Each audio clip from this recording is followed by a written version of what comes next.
making ribs tomorrow on the fire, and I'm really excited because these are going to be delicious. And so I'm going to show you guys how and what we're going to do to them to make them. So we bought these ribs at Aldi's because we don't have any homegrown that are slabs like this. My husband wants to slow smoke them on the fire, so this will be pretty good. Now we did a dry rub, and he used chili powder, brown sugar, iodized salt, and black pepper, and he mixed a dry rub, and we're gonna rub it all over these, put them in Ziploc bags, and let them sit overnight. And I will show you guys what we do next. Also, we did scrub down our table, so that's all clean. We're just gonna take this and sprinkle it on, rub it into the meat.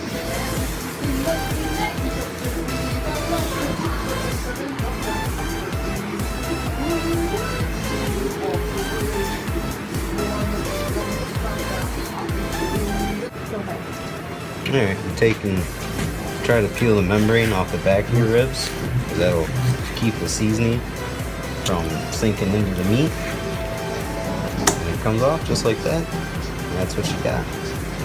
And then you got your nice ribs here. You spread your seasoning all out over the back of your ribs, rub it all in, trim off some of your fat.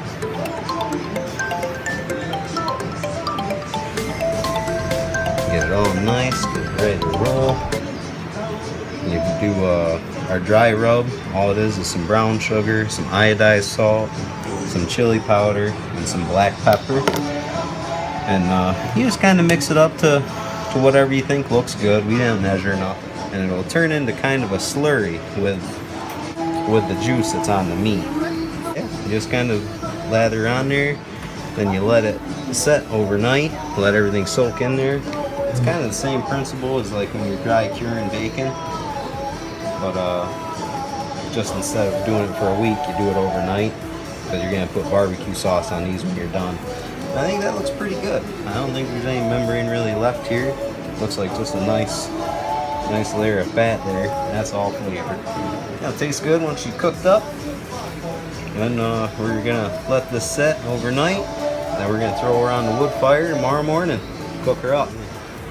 Alright, also, when you're doing ribs, they say it's a good idea to trim off this flank, and it can be like a flank steak, or you can cook it up and use it on skewers, or whatever you want to do with it. It's going to have that same ribby flavor, ribby texture, but that's it's just really not part of the ribs. You probably could cook it up on there, but they say you cut it off, and that gives you a cut of ribs that looks more like this one over here. So you just kind of follow. This was already cut off. He just did that a little bit ago. It looks good. And then you just kind of follow your rib bone. I mean, you can see where the fat along the ribs is. And you just follow that down, and it cuts you off a nice flank right in there. So you just get her started, and something like that.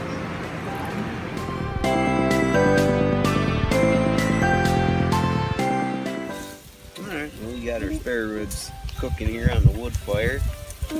We put the dry rub on them, let them sit overnight, and we pulled them out.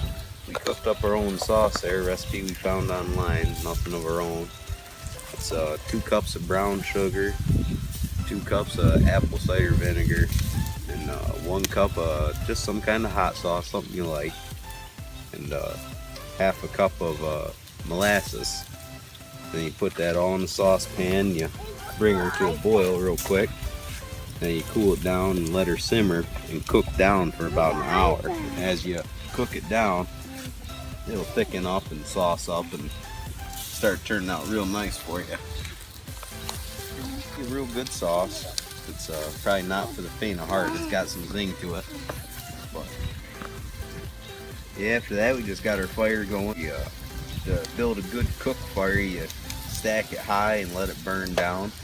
That way you get the fire to burn off your grate, anything that might be on. Just let her burn down with some nice coals and keep her going. And then I've been not flipping these ribs a lot.